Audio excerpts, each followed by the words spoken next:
세계 정세부에 다시 오신 것을 환영합니다. 저는 전재현입니다. 그동안 중국은 대만과 일본에 대한 압박을 끊임없이 키워왔습니다.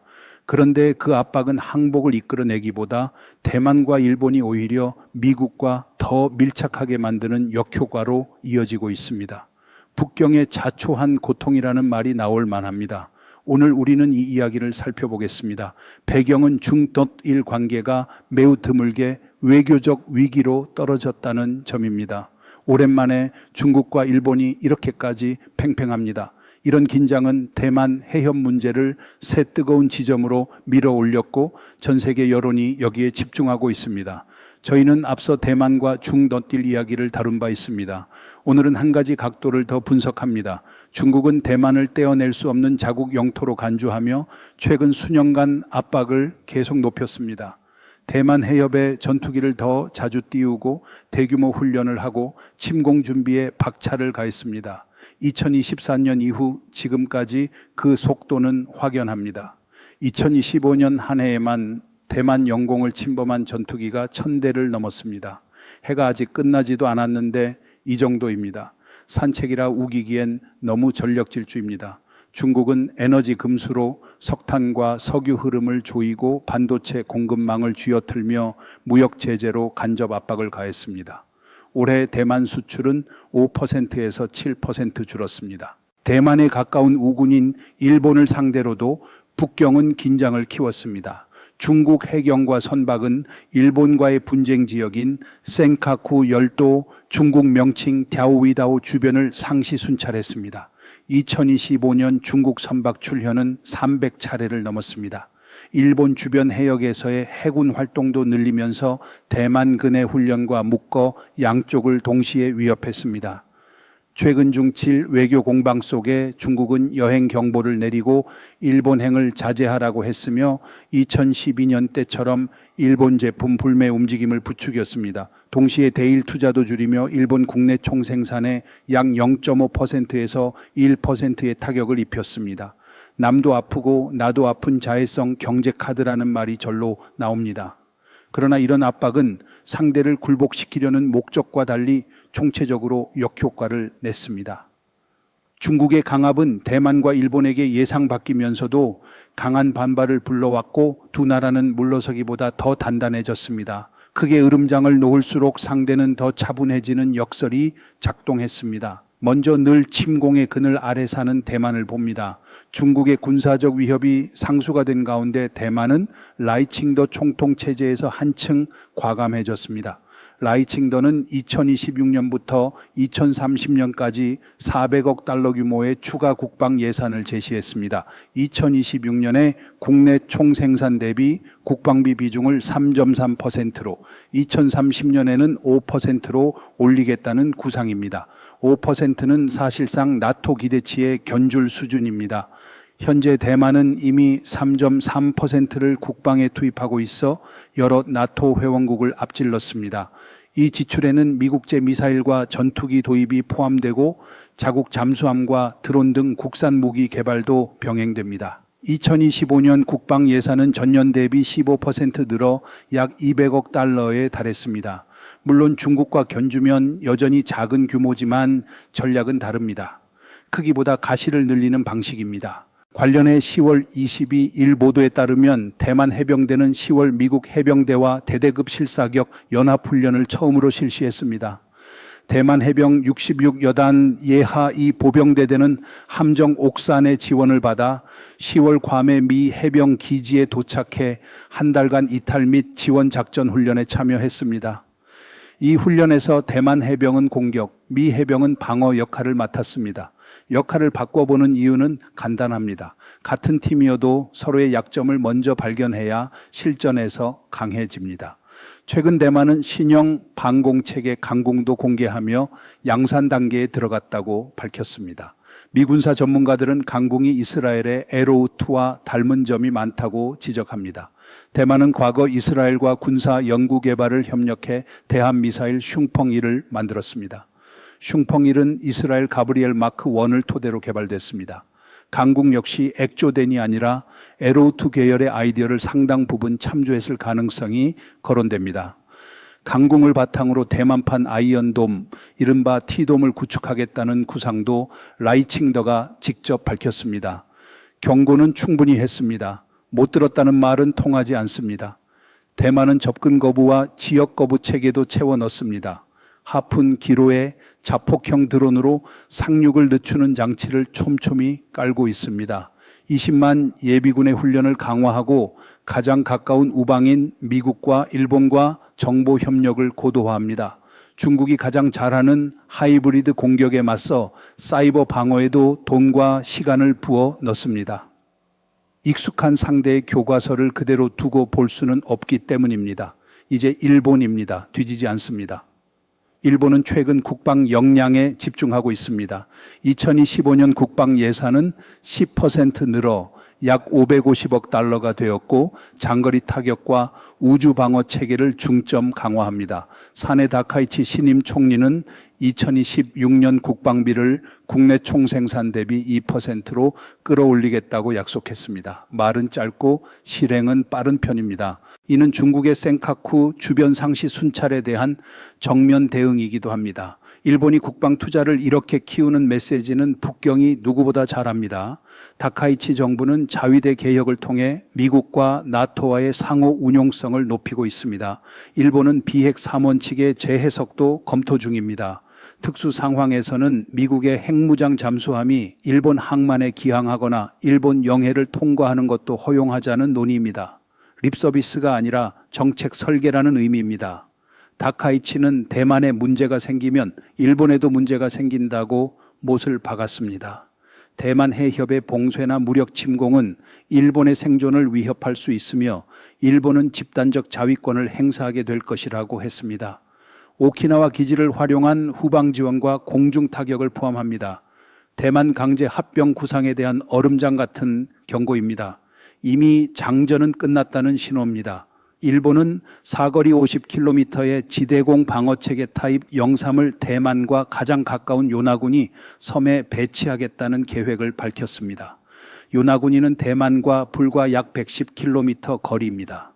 일본 정부는 대만 내 일본 기업들에게 철수 계획 수립을 요구했고 전쟁 발발 시 직접 지원을 자제하도록 했습니다. 센카쿠 주변 해군 경계도 강화했고 미국과의 연합훈련도 확대 중입니다. 대표적으로 킨소드 2025가 있습니다.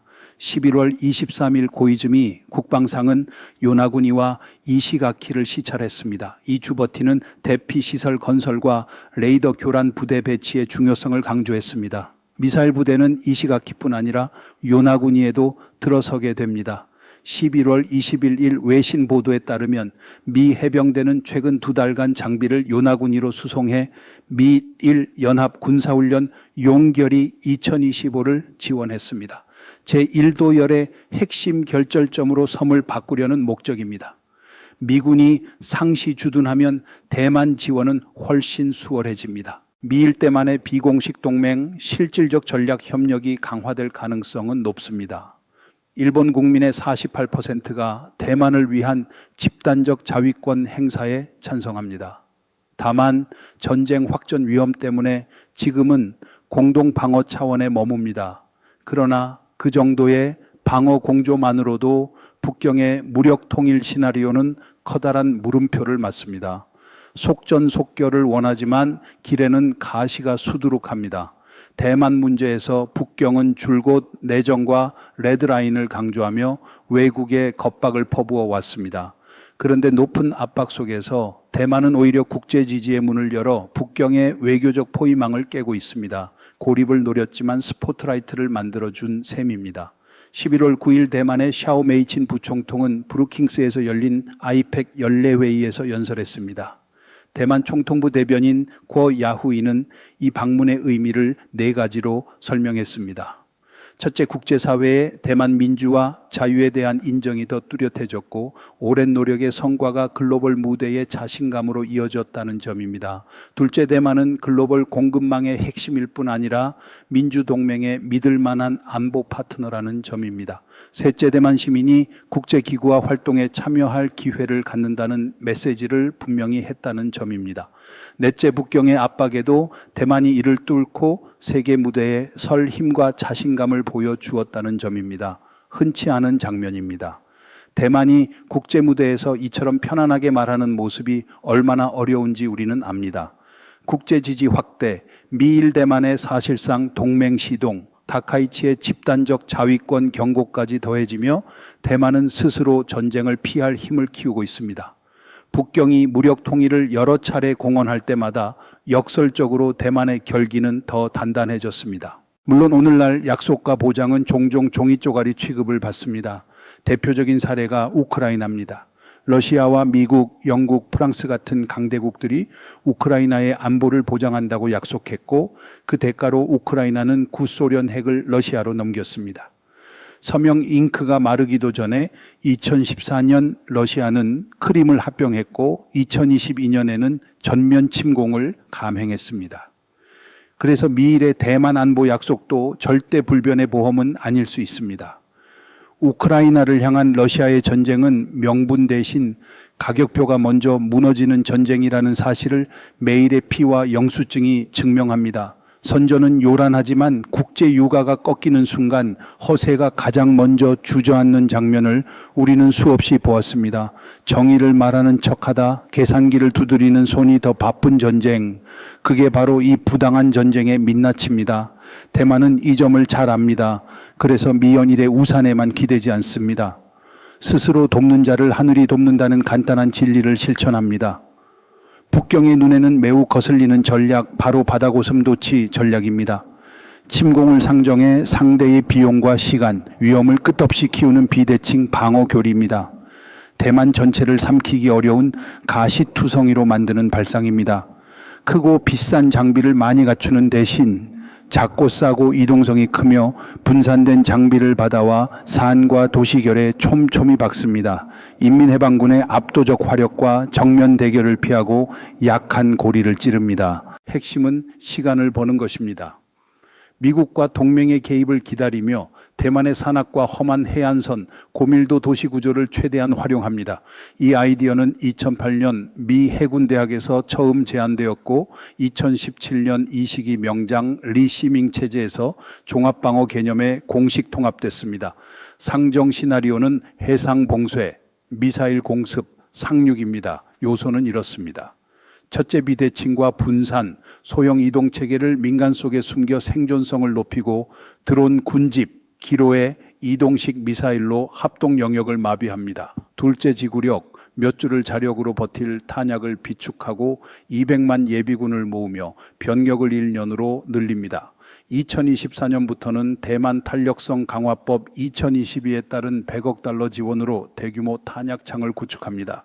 셋째, 지형 활용, 산과 논과 제한된 도로망을 거꾸로 활용해 적을 지연시키고 170만 지역 예비 전력을 동원합니다. 넷째, 국제협력 정보화 개입은 미국과 일본에 기대되지만 초기 붕괴를 막기 위해 자립을 우선합니다. 남이 구해주기 전에 내가 버텨야 남이 도울 수 있습니다. 2010년 이전 대만은 미식 표준의 대형 장비에 더 주력했습니다. 구축함, 전투기, 중전차 같은 것들입니다. 그러나 중국의 정밀 타격은 이런 시스템을 쉽게 무력화할 수 있습니다.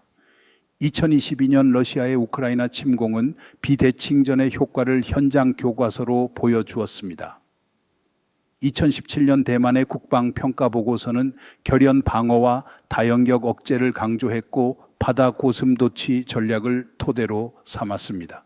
2013년 국방백서는 전사회적 동원과 국산화로 지구력을 보완했습니다. 2025년 1월 한광연습 40번째는 전력 보존, 방공, 봉쇄 차단, 상륙 저지의 4단계를 더 정교하게 다듬었습니다. 상대를 토막내어 느리게 만드는 방식입니다. 트럼프 이재명 정부도 대만의 비대칭 무기 판매만 추진하도록 방향을 잡았습니다. 대만은 우크라이나의 교훈을 더 깊이 적용 중입니다. 국산 미사일, 드론, 기로에 소화기 비중을 늘리고 예비군과 사이버 방어를 강화합니다. 바다고슴도치 전략이 제대로 뿌리내리면 중국의 대만은 삼키기 매우 어려운 상대가 됩니다. 부드러운 고기를 원하신다면 죄송합니다. 여기 놓인 건 가시뿐입니다. 이 와중에 중던뚜일 외교 갈등이 교착되자 시진핑 중국 국가주석은 10월 24일 도널드 트럼프 미국 대통령과 정역 통화했습니다. 통화에서 시진핑은 대만 문제를 강조했습니다. 대만의 귀환은 제2차 세계대전 이후 국제 질서의 일부라는 주장입니다. 즉 대만이 일본 식민 통치를 끝내고 중국으로 돌아갔다는 역사 프레임입니다. 그러나 미국이 말하는 그 시기의 중국은 중화민국이지 중화인민공화국이 아닙니다. 그래서 트럼프는 미국이 대만의 중요성을 이해한다고 말했습니다. 외교 언어는 정교합니다. 이해한다는 말로 북경의 주권 주장을 인정하지 않습니다. 예의는 차리지만 메시지는 미국적입니다. 미국은 대만의 중요성을 이해하지만 대만이 중화인민공화국 영토라는 주장은 인정하지 않습니다. 미국에는 대만관계법이라는 구속이 있고 역대 행정부는 이를 지켜왔습니다. 최근 트럼프의 움직임은 미국의 대만 방침이 변함없음을 다시 보여줍니다. 11월 13일 트럼프 이재명 정부는 대만에 대한 첫 번째 무기 거래로 3억 3천만 달러 규모를 발표했습니다. 이어 11월 17일에는 첨단 지대공 미사일 체계를 거의 7억 달러에 판매했습니다. 전화에서는 외교를 말했지만 영수증은 현실을 말합니다. 북경의 애매한 수사학은 미국을 속이지 못하지만 제2차 세계대전의 미중 동맹 기억을 강조해 내부적 선전 효과를 노립니다. 중국, 중화민국, 중화인민공화국이라는 서로 다른 개념을 뒤섞어 자신들이 중화민국의 정통 후계자라는 착시를 유도합니다. 그러나 중화민국은 1912년에 탄생했고 지금도 존재합니다. 다만 1949년 이후 대륙 전역이 아니라 대만과 펑후, 맞주로 축소되었을 뿐입니다. 역사는 구호로 바뀌지 않습니다. 흥미로운 대목이 있습니다. 미국도 중국도 누가 먼저 전화했는지 말하지 않았습니다. 신화통신도 관례처럼 말하던 시 주석의 통화 수락 표현을 쓰지 않았습니다. 월스트리트 저널은 북경 측 소식통을 인용해 시진핑이 먼저 연락했다는 전언을 실었습니다. 반면 11월 25일 중국 외교부 정례 브리핑에서 마오닝 대변인은 내 인식으로는 미국이 통화를 요청했다고 말했습니다.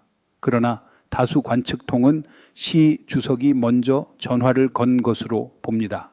누가 먼저인지 알고 싶다면 누가 더 절실했는지 보면 됩니다. 열이 오른 쪽이 먼저 냉수잔을 찾습니다. 이유는 간단합니다. 중일 관계가 더 나빠지기 힘들 정도로 악화해 북경이 곤란한 처지에 놓였기 때문입니다. 일본을 향한 말폭탄과 군사적 위협 수위를 너무 높였습니다. 과거 일본은 약한 위치에서 종종 양보했지만 이번에는 달랐습니다. 일본은 물러서지 않았고 맞받아쳤습니다. 중국이 거칠게 몰아붙일수록 일본은 더 단단해졌습니다. 요나구니의 사거리 50km 타입 영산 배치를 공개한 것이 대표적입니다. 일본의 행동은 곧장 북경을 진퇴양난으로 몰아넣습니다. 전진하면 더 크게 잃고 후퇴하면 체면이 날아갑니다. 선전 공세를 계속하면 다카이치가 일본이 넘지 않던 레드라인을 더 쉽게 넘도록 자극하는 셈입니다. 북경에는 전략적 손실입니다. 그렇다고 물러서자니 내부의 젊은 민족주의 여론과 중나라의 권력 구도 앞에서 설명이 어렵습니다. 그래서 시진핑의 통화 목적은 트럼프에게 중재를 요청해 일본이 체면을 지킨 채 북경이 단계적으로 내려올 수 있는 퇴로를 열어 달라는 데 있었을 가능성이 큽니다. 뒤로 물러나면서도 휘파람을 불 수 있게 해달라는 뜻입니다. 북경은 일본과의 군비 경쟁을 더 키우고 싶지 않습니다. 강공이 일본의 민족주의를 자극했고 다카이치의 지지율은 거의 80%에 이릅니다. 2010년처럼 히토류 카드도 쉽게 못 씁니다. 중던민은 방금 중국의 히토류 수출 통제 조치를 1년 뒤로 미루는 합의를 했습니다. 일본의 히토류를 막으면 일본은 하이테크 수출 통제로 맞설 것입니다. 일본은 이미 6달에서 12달분의 히토류를 비축했고 자립 기술을 키웠습니다. 대중 의존도는 90%에서 58%로 낮췄습니다. 호주의 라이너스, 미국의 MP 머터리얼즈, 베트남과 손잡아 탈중국 정제망을 꾸리고 있습니다. 도요타와 파나소닉은 전자 폐기물에서 히토류를 다시 뽑아내는 재활용 기술을 이끌고 있습니다. 경제 무기의 독점성은 이미 옅어졌습니다. 주목할 점이 하나 더 있습니다. 시진핑과 통화한 직후 트럼프는 다카이치 총리에게도 전화를 걸었습니다. 로이터에 따르면 다카이치는 트럼프가 미조중 관계의 최근 상황을 간단히 설명했고 자신과 다카이치가 매우 좋은 친구이며 언제든 전화에 응하겠다고 말했다고 전했습니다. 직통 라인이라는 메시지입니다. 알아들을 사람은 다 알아듣습니다. 관측통들은 시진핑 통화 뒤 24시간 안에 다카이치와의 통화가 이루어진 점에 주목합니다. 두 통화는 연결돼 있고 트럼프가 체면을 지키며 긴장을 낮추는 중재를 시도했다는 해석입니다. 셋 모두에게 필요한 연착륙의 경로입니다. 일본 정부는 10월 25일 내각회의에서 다카이치의 발언 대만의 돌발 상황이 일본의 생존 위기를 구성할 수 있다는 평가에 관한 정부 입장을 정리했습니다. 이는 기존 입장의 변경이 아니며 대만 해협의 평화와 안정은 일본 안보와 국제사회의 안정에 결정적으로 중요하다고 재확인했습니다.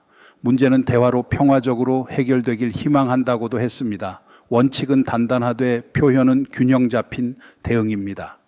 같은 날 일본 정부 대변인 기하라 미노루는 중국의 사실 오인을 받아들일 수 없다고 못 박았습니다. 일본 정부는 단호히 반박하고 입장을 분명히 전달해야 한다고 강조했습니다. 모든 형태의 대화에는 열려 있고 미국과의 신뢰를 더 강화하며 중국이 책임을 다하도록 촉구하겠다고 했습니다. 트럼프와의 통화가 도쿄의 원칙을 흔들지 못했다는 뜻입니다. 듣되 결정은 도쿄의 이익에 맞춰 한다는 선언입니다. 가까운 미래에 미조일 대만 덧 중국의 이야기는 어디로 흐를까요? 모순과 이해가 뒤엉킨 사변의 사각관계에서 최종 우위를 점하는 쪽은 누구일까요? 지켜볼 일입니다. 오늘 세계정세해부는 여기서 마무리하겠습니다. 세계정세해부는 언제나 여러분의 댓글을 기다립니다. 시청해 주셔서 감사합니다. 다음 시간에 뵙겠습니다.